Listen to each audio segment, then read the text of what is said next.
भाई कई लोग कहते हैं बेटी की विदाई में सबसे ज्यादा माँ रोती है, पर शिव महापुराण कहती है बेटी की विदाई में जितना बाप रोता है शायद उसके बराबर कोई नहीं रोता होगा, क्योंकि बेटा माँ को प्रिय होता है और बेटी, अरे बोलो तो, बाप को प्रिय, बाप को प्रिय है। कई बार बेटियां ऐसा शब्द बोल जाती, पापा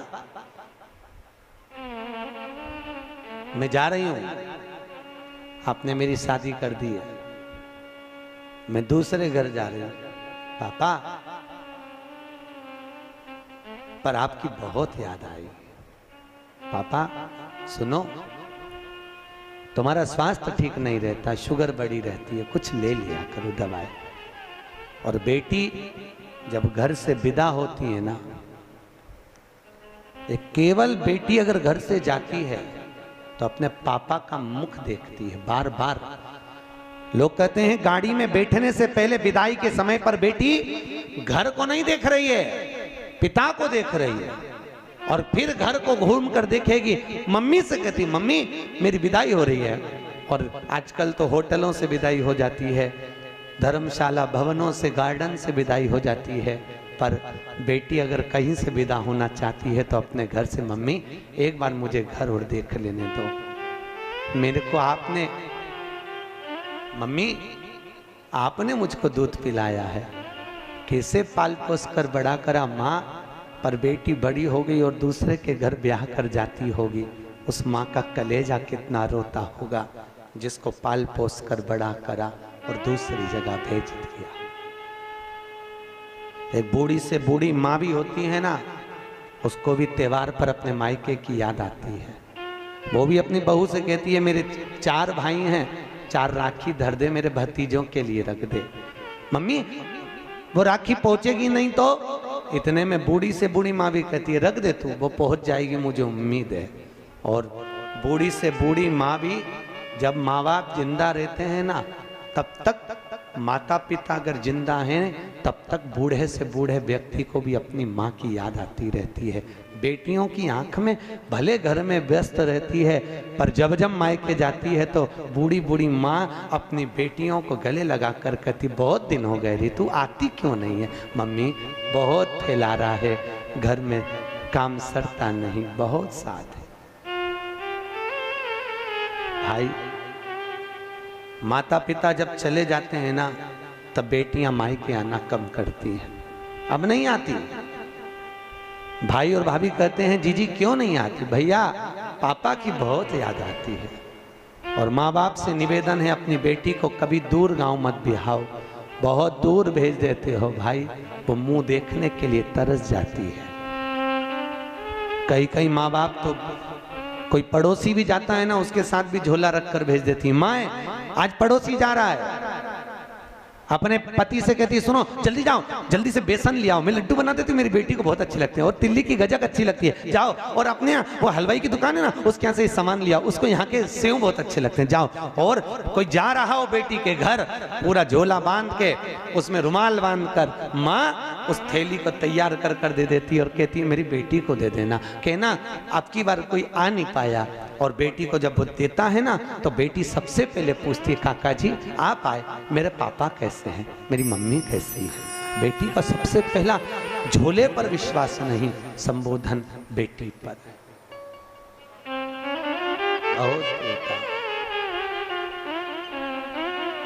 यहाँ भी मेरी बहनें बैठी हैं, माताएं बैठी हैं, जीजियों ईमानदारी की बात है, कैसे आप लोग अपना घर छोड़कर आते होगे, दरवाजे को जब देखते हो, और कई बार अपने खिलौने के कमरे में भी जाते होगे। अभी भी शादी होने के बाद भी आपको अगर मायके की याद आती होगी ना तो पापा के साथ बैठकर खाई हुई वो रोटी जरूर याद आती हो। मम्मी गरम गरम उतार के देती जाती है और तुम्हारी थाली में लाकर देती है, और तुम कहती हो मम्मी पेट भरा गया, एक और खा ले, एक और ले ले, मैंने तेरे लिए बनाई, थोड़ी सी मोटी कर दी है।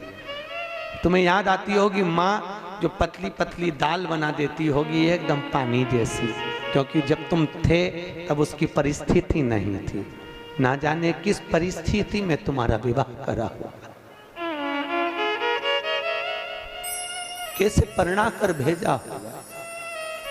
रात रात भर माँ बाप भी जगते रहे तुम्हारी शादी के समय पर, और बाप ने अपनी पत्नी से कहा जो जो उसको अच्छा लगता है उसकी पेटी में रख दे, उसकी अटैची में रख दे।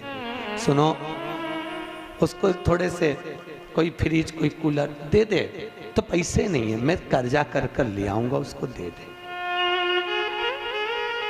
कोई माँ बाप बेटी को विदा करता है, क्या नहीं दे साहब, उसने अपने प्राण तक निकाल देता है, सब कुछ दे दिया। बेटियां पूंजी है साहब, धन है, बहुत बहुत पूंजियां हैं। कैसा परिवार। माँ सबसे पहले मायके में भोजन करती थी और यहाँ सबको खिला देती है। आखिरी में 2 रोटी लेकर बैठती है ना, तब याद आती मम्मी तू सबसे पहले खिलाती थी, आज कोई पूछने वाला नहीं। आज बहुत याद आती है तेरी रोटी की माँ, और बहुत याद आती है माँ तू, तेरे द्वारा दिया हुआ मेरा ज्ञान। माँ कभी तो आया कर हमको देखने के लिए, कभी तो हमारे दरवाजे तक पहुंचा कर। और माँ जब मायके बेटी के ससुराल जाती है ना, और बेटी को सबसे पहले देखकर कहती कितनी दुबली हो गई तू, कुछ नहीं पाया, ले मैं बना दूं क्या? नहीं मम्मी, वहां आती हो तुम खिलाती हो ना, आज मैं तुमको बनाकर खिलाती हूँ। माँ आंख में आंसू भरकर रोती हुई, बिलखती हुई बेटी को देखकर कहती है कितनी प्रपंचे में पड़ी है। इधर सास मुंह बना रही होती है, उधर ननद मुंह बना रही होती है, पति का मुख चढ़ा हुआ होता है, सबको भोजन परोस देती है, सबके लिए कर देती है, पर अकेली रसोई घर में जब भोजन करने बैठती है तब माए का याद आ जाता, तब रो लेती है। नहीं सहन होता तो कमरे में चली जाती है, और जाकर एकांत में जब माई के पहुंचती है, पापा पूछते हैं कैसी है रे तू? पापा मैं अच्छी हूं। कितना दिल में दर्द लिए हुए, कितना दुख लिए हुए, कितनी तकलीफ लिए हुए बेटी अपने जीवन का निर्वाह करती है, अपने जीवन। भाई दक्ष प्रजापति की कथा कह रही है, दक्ष प्रजापति ने सती को अपने यहाँ रखा, हिमालय राज ने पार्वती को रखा, जनक जी ने सीता को रखा। जब तक बेटी घर में रहे तो समझना भगवान की करुणा है, और खूब प्रेम से रखो। ना जाने उसके किस्मत में, उसके भाग्य में तुम करोड़पति का घर भी देख कर दे दोगे तो ना जाने क्या उसकी किस्मत है और कितना उसको मिलना है। ये उसका भाग्य है, उसका भाग्य उसके साथ, किस्मत उसकी अपने साथ है। आप बहुत अच्छा देख कर देते हो कोई माँ बाप। हम तो कहते हैं बेटी लक्ष्मी और गाय गौ माता 50 बार विचार कर कर देना कि ये किसको दे रहे हैं। बेटी को देने से पहले 50 बार विचार करो ये लड़का इसके लायक है कि नहीं।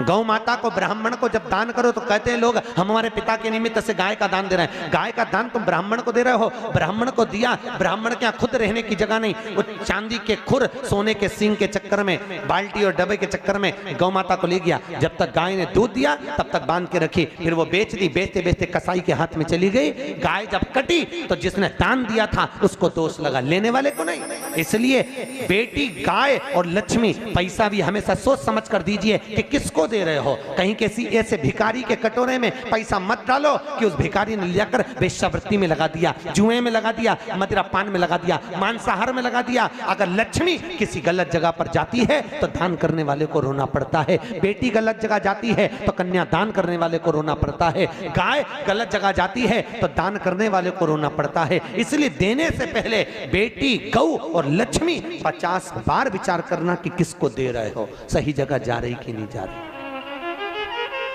सोचो समझो। फिर फिर दिया जाए।